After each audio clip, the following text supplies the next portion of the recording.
Have you ever had your monstera, basil, or mint plant start to die?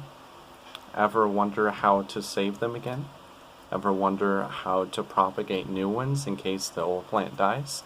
Stay tuned and I'll show you how.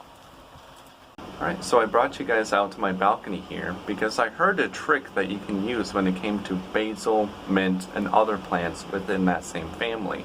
I noticed that my mint plant wasn't doing too fantastic, so I did a couple of things. First of all, I heard that mint plants, they like to have a lot of stuff to really break down within their soil. So I went ahead and I took some leaves that were already falling off some other plants and I threw them on in here for two reasons. Like I said, for one reason, so that there's plenty of stuff to break down, which will then feed the plant.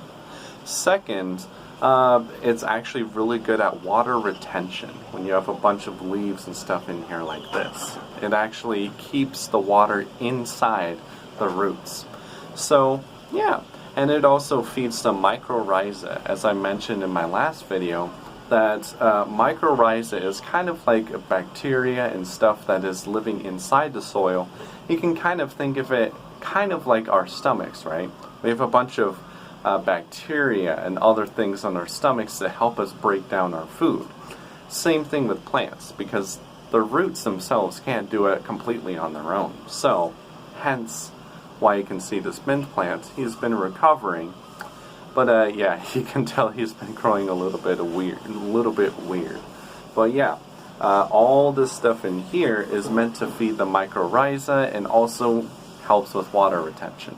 But with all that being said, I wanted to try something out that someone had mentioned to me before, that if you want to propagate new mint plants, all you have to do is just really take a chunk of it, take a branch, and stick in some water, which I have done, as you can see here.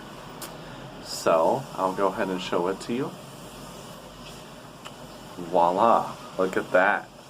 See? All that I did is just like I said, just cut it off and put it in a cup of water, which, as you can tell, it's working fantastic. But it's not only mint plants that do this. Actually, as you can see here, I've got some basil plants. So I'll pull these guys out to show you. So these basil plants I actually got because I went to a restaurant with my girlfriend, and yeah, we were talking for a while about how much we wanted basil. So we picked off all the leaves on here and we decided to try it out too. If it works with mint, it has to work with basil, right? Because they're in the same family. And what do you know? Voila! Look, you can see all kinds of roots coming off of these guys. So they're doing pretty healthy. I'm going to be placing these guys in pots here soon. But yeah, look at that. That's fantastic. As per mentioned before, this doesn't only work with basil and mint plants. It actually works for any kind of plants that are in the family Lamiaceae, which is a ton of plants that people often cultivate. It includes things like lavender, basil, any kind of mint, where it be like spearmint, peppermint, choco mint, which is the one that I have. But yeah, it also includes, I had to pull up a list of all the plants, at least the most commonly known ones that we all know of. Like I said, mint, lemon balm, bee balm, field balm, catnip, lavender, lamb's ear. So there's a ton of plants that we use today which are in the same family and can be propagated the same way. But it's not only Lamiaceae plants that do this. Actually, really any type of aroid does this as well, which include aroid plants, such as this pothos plant right here. Actually, I should say these pothos plants here. As you can see, just as a demonstration, I also took a bunch of these cuttings of this plant right here, of this pothos, and a little bit of another one too. But you can see here, yeah, I all tied them together, and yeah, look at that. Already roots popping out, these guys are doing fantastic. They've been in here for probably around a week or so. Oh. But yeah, it's not only pothos plants that do this too, but also spider plants. Right now, he has got a couple of babies coming up. I suppose it would be better, more appropriate to say she. But yeah, you can see a little baby or two are actually sprouting up on this branch right here. And so, as per mentioned also again before, any type of aroid plant. So here I've got elephant's ear, which I'm pretty sure is an aroid. I don't know exactly for sure, but if I'm wrong, I'll write somewhere around here if it's a type of aroid. But I also have this guy right here, which is lucky bamboo. This, I'm pretty sure, is a different family as well. So I'll also again write the family name and also the scientific name here.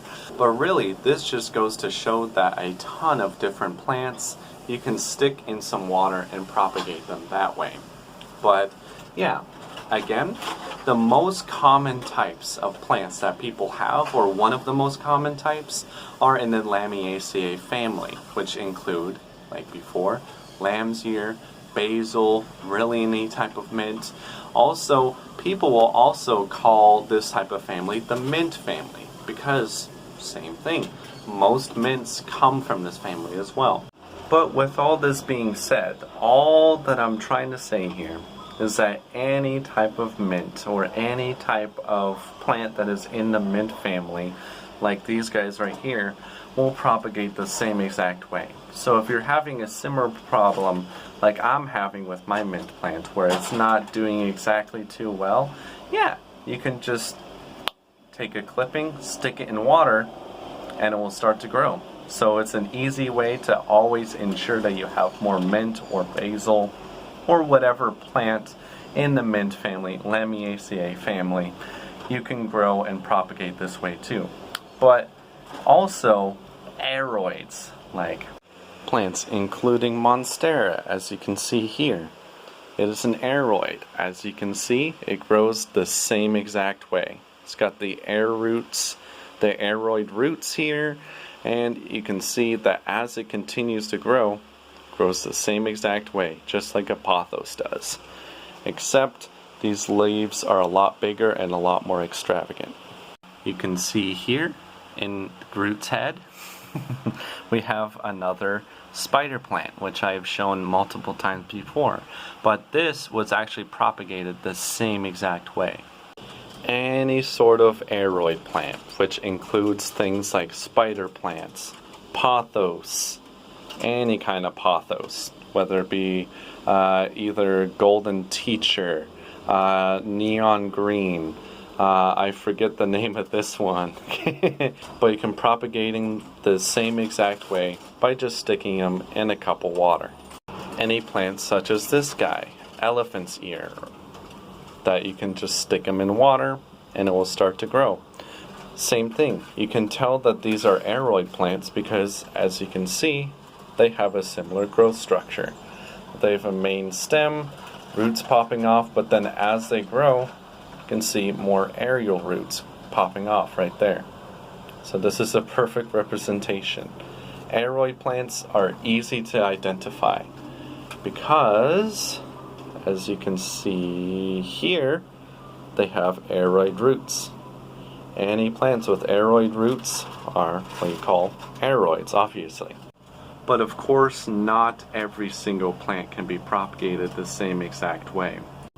Also depends on the type of environment that you're trying to grow into. So, for example, I am living in a very tropical climate as we're speaking. I'm living here in Bangkok, Thailand.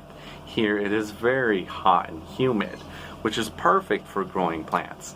But if you're trying to grow your plants in a dry environment like where I come from in Colorado, water propagation might be a little bit more difficult because you'll have more things like mold and stuff growing on there. Why? I don't know. Just seems to be the case, at least in my experience.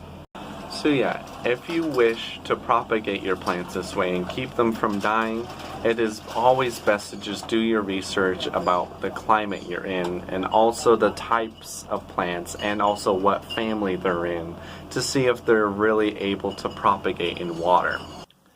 Hey guys, so I hope I gave you enough tips or information about what kinds of plants that you can stick in water and propagate by water, or at least hopefully gave you another way to try to propagate other plants as well. But yeah, thank you very much for watching. See you next time. Have a good one.